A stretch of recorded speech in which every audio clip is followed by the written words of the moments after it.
Salut, bienvenue dans Bricolo et Mulot, nouvel épisode, il y avait très longtemps. On va fabriquer cette fois-ci quelque chose qui va m'être très utile prochainement, dès que j'aurai reçu le téléphone qui va dessus, n'est-ce pas? Ce qui n'est pas le cas encore. Donc je le fais un peu en prévision. Donc on va fabriquer un dock pour iPhone 6, dont la conception a été réalisée par moi sous SketchUp à la base. Disons le gribouillis, le brouillon, l'idée de base, puis a été largement perfectionné et conçu et adapté, etc., avec ma femme sur des logiciels professionnels qu'elle utilise, de conception assistée par ordinateur, CAO donc, et qui sont des logiciels très pratiques parce que comme vous le voyez, non seulement ça fait la 3D, mais ça vous sort tous les plans pré-cotés. Donc c'est vraiment super pratique. Les voilà. Donc vous avez façade, plan, coupe, enfin il y a tout. Il y a tout ce qu'on peut avoir, tout ce qu'on peut vouloir de toutes les pièces, toutes les vues, etc. Voilà. Comme vous pouvez le voir, c'est vraiment super pratique. Et le seul moyen que j'ai moi pour l'instant, c'est un petit brouillon de l'iPhone 6 en version papier. Donc je fais qu'avec ça. J'espère que ça va être à la bonne dimension. Et on va faire ça avec une tôle d'aluminium de 3 mm et un cavalier, un serre-câble qui va nous servir. Voilà. C'est quelque chose d'assez simple volontairement.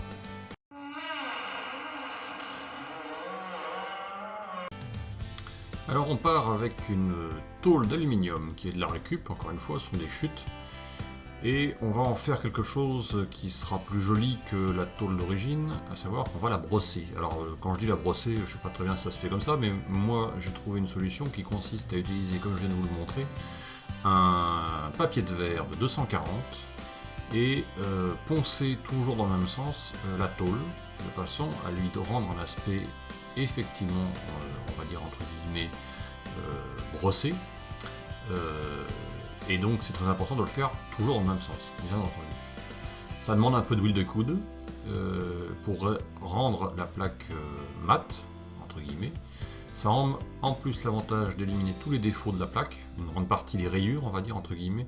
Si vous avez des grosses rayures très profondes, ça les enlèvera pas. Hein. Donc essayez de trouver une plaque d'aluminium qui sera en relativement bon état. Voilà, c'est une bonne chose de faite. Évidemment, j'ai fait une première face, et ensuite il a fallu que je protège pour éviter de rayer la face qui était déjà faite. Donc j'ai protégé avec un drap dessous, torchon,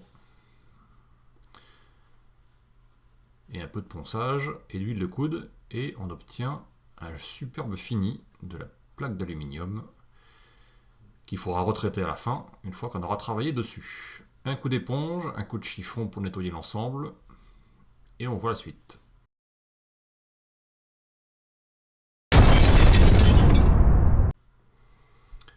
Alors la suite, la suite c'est tout bêtement tracer la découpe, évidemment, pour commencer.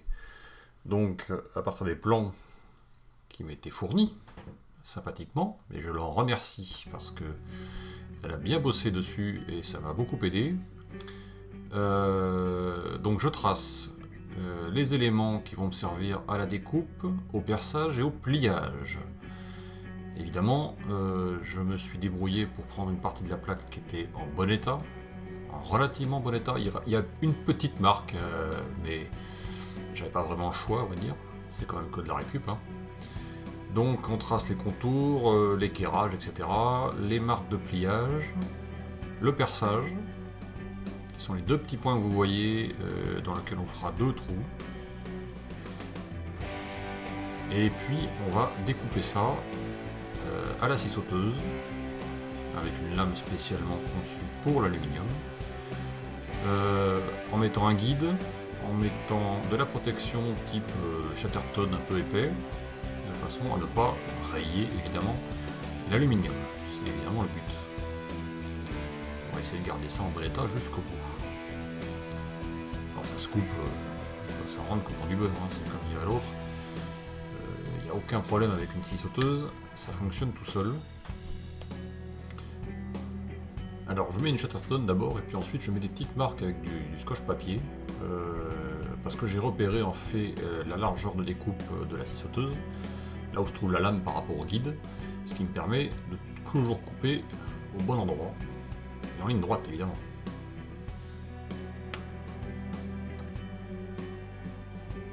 Voilà, donc les deux largeurs d'abord, la longueur ensuite, toujours avec le même principe, et puis l'avantage de choisir une lame qui correspond bien au matériau, c'est que la découpe sur l'aluminium est parfaitement nette.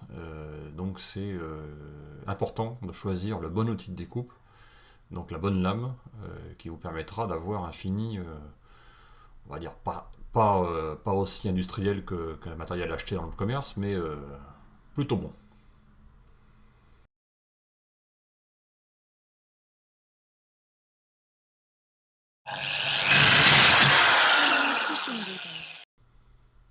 Suite des opérations avec le perçage.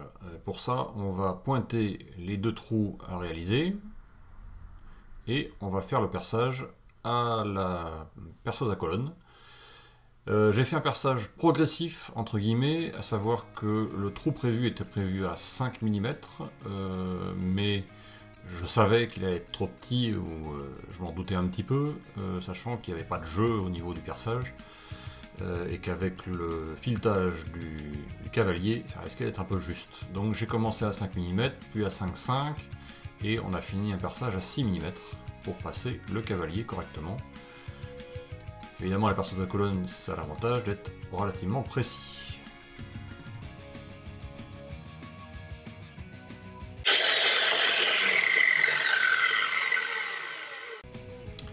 Ensuite, on va faire du pliage. Alors, j'ai fabriqué un petit support de pliage qui a le diamètre de l'arrondi que je veux donner. Donc, quoi? Alors, c'était un quoi? C'était un bout de cornière métal sur lequel j'ai soudé un bout de fer plein, rond, de 14 mm de diamètre. Voilà. Et on plie ça à la mano, comme on dit chez moi, en essayant de faire ça droit, si je puis dire.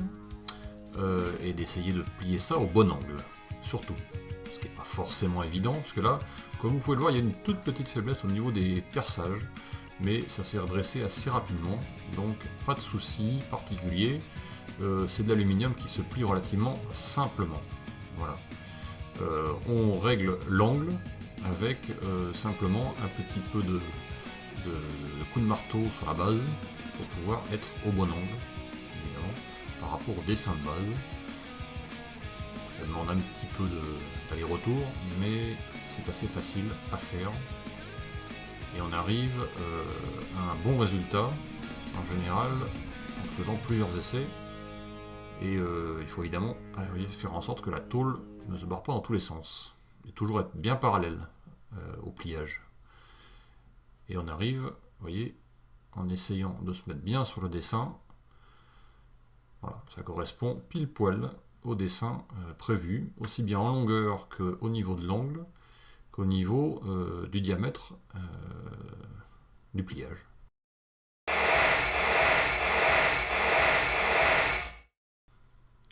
Ensuite, qu'est-ce qu'on fait? Eh bien, on recommence découpe de tôle, de la tôle de base, donc on avait poncé, je vous rappelle. Et là, on va fabriquer la deuxième pièce. Alors, deuxième pièce, qui est quoi? Qui est une option au dock de base. Alors, pourquoi une option au dock de base? Ça va me permettre de maintenir l'iPhone 6 en l'occurrence, mais ce dock est adaptable, je pense, à partir du moment où vous avez les dimensions de votre téléphone, votre smartphone, à peu près à tous les types de smartphones. Il est adaptable, il suffit de modifier un petit peu les dimensions, c'est tout. Et là, moi, je fais une option qui permet de tenir l'iPhone 6, ou l'iPhone 6 Plus, peu importe, et qui me permettra de démonter les taquets qui permettront de tenir l'iPhone vertical. Voilà, bien sûr enfilé sur sa prise Lightning, mais vertical. Et parce que je voudrais bien que ce dock permette de tenir aussi éventuellement un iPad, par exemple. Je vous montrerai à la fin. Ça permet aussi de recevoir un iPad. Voilà, ça sera multi-usage, entre guillemets. Pour ça, je fais un élément qui va être un élément mobile, démontable, voilà, qui permettra, qui se fixera en plus par l'arrière du dock. Donc évidemment, c'est toujours de l'aluminium, c'est toujours une petite découpe un peu sympa à faire, et il y a un petit peu de travail et de découpe et d'ajustage, de ponçage et de réglage. Voilà, donc la lime, ça permet de faire tous ces ajustages. Un petit pliage de chaque côté qui vont permettre de faire les branches qui tiendront l'iPhone justement. Donc, vous allez voir au montage tout à l'heure comment ça fonctionne. Donc là toujours, hein, c'est de l'huile de coude comme d'habitude. On règle ça pour avoir les choses bien parallèles, bien d'équerre, avec la bonne épaisseur et la bonne largeur. Et entre deux bouts de bois, ça évite de bousiller l'aluminium. Deux petites rainures, vous allez voir tout de suite après pourquoi. Donc là je vous en montre une, mais j'en ai fait une de chaque côté. Hein.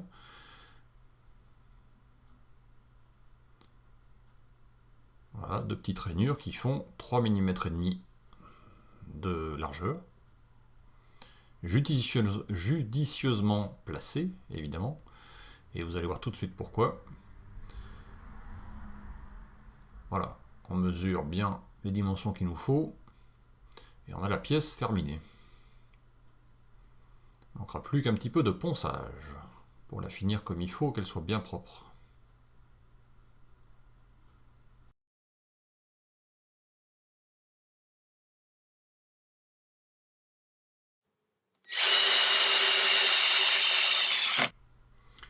On passe à la finition avant le montage définitif, et il me manquait encore une petite chose à faire que je ne pouvais pas faire avant d'avoir plié le dock principal, donc la tôle principale qui constitue le dock, c'est le trou pour passer le câble. Donc le câble Lightning qui est fourni par Monsieur Apple, qui a une prise au bout, qui a une certaine dimension, mais là aussi vous pourriez adapter, si vous avez un autre type de téléphone, pour avoir un trou adapté à un câble mini USB ou autre.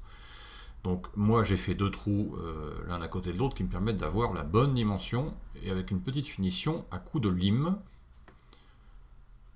pour pouvoir avoir quelque chose de parfaitement bien fini, voilà, pour être clair. Et puis on finit tout ça avec un bon ponçage sur tous les côtés, sur toutes les faces, sur les champs, de façon à avoir quelque chose de parfait, ou le plus parfait possible. On va pas dire que c'est parfait parce que c'est pas vrai, mais c'est le plus parfait possible.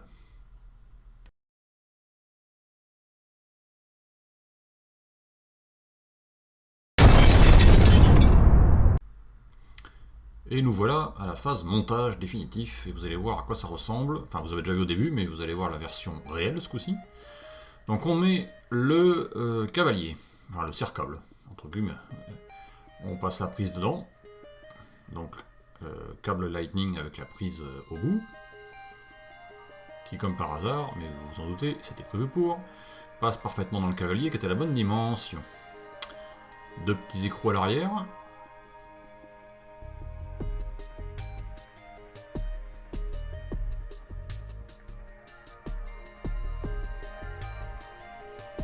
Alors évidemment, comme j'ai dit tout à l'heure, c'est un type de dock qui est adaptable à tout type de téléphone, je pense. C'est ce qui en fait l'intérêt, et en plus c'est assez simple, enfin c'est très très simple je pense à réaliser. Je pense que pratiquement tout le monde pourrait le faire avec un minimum de matériel. Et en plus, ça coûte pas cher, c'est surtout ça. Voilà, c'est l'intérêt.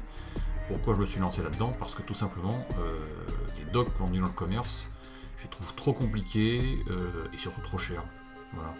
Donc ça me paraissait plus simple d'en fabriquer un. Voilà, vous avez compris que mon petit accessoire supplémentaire s'emboîte sur les côtés de la tôle principale, vient se fixer à l'arrière du cavalier, serre-câble, et tenu par une deuxième paire d'écrous. Voilà, il n'y a même pas besoin de serrer, ça tient tout seul. Et on a un objet fini, très très propre. Voilà, je ne peux pas faire mieux, hein, c'est... Avec le matériel que j'ai, c'est quand même assez... Écoutez, je vous trouve franchement, c'est assez spectaculaire comme rendu. C'est en aluminium. On va voir ce que donnera le téléphone dessus, mais J'avoue que je suis assez content de la chose. Le résultat est assez sympathique. Quelque chose de simple, propre, léger. Pour moi, il sera collé sur le bureau, donc au niveau stabilité, j'ai pas trop de problème puisqu'il sera collé avec un double face sur mon bureau. L'intérêt et l'idée étant que je puisse arracher le téléphone ou enfiler le téléphone dessus sans maintenir le dock lui-même. Donc il sera simplement collé avec un double face, ce qui permettra de le tenir tout simplement. Voilà, et puis alors, évidemment mon iPhone 6 actuel, hein. Mon joli bout de papier. Monsieur la Fnac, c'est quand vous voulez pour livrer les téléphones. Voilà, vous voyez comment ça marche. Donc il est fait évidemment à la hauteur pour que, en théorie, j'espère, l'appareil photo, l'objectif de l'appareil photo ne viendra pas dans la tôle, il sera au-dessus, et ça tiendra le téléphone à droite et à gauche, avec les petits taquets qui viennent par derrière. Voilà, vous avez tout compris. Moi je trouve vraiment pas mal, ça me plaît bien, j'attends plus que le téléphone donc. En attendant, vous voyez, ça se laisse regarder, je trouve. Bon, c'est propre, c'est en aluminium. C'est plutôt sympa. Peut-être l'inconvénient, c'est que c'est un peu haut pour mettre devant mon ordinateur, là où était l'ancien dock que j'avais. Mais je peux y mettre l'iPad. Vous voyez, l'iPad mini que nous avions, et ben il va dessus, simplement en enlevant l'option qui est derrière. Voilà, j'espère que ça vous a plu pour ce nouveau numéro, cette reprise de Bricolo et Mulot. Comme d'habitude, vous pouvez me contacter sur Bricolo et Mulot, le blog, ou via les mails, sur Twitter. Vous avez tout sur le blog, donc vous pouvez y aller. Prochain épisode la prochaine fois. A plus.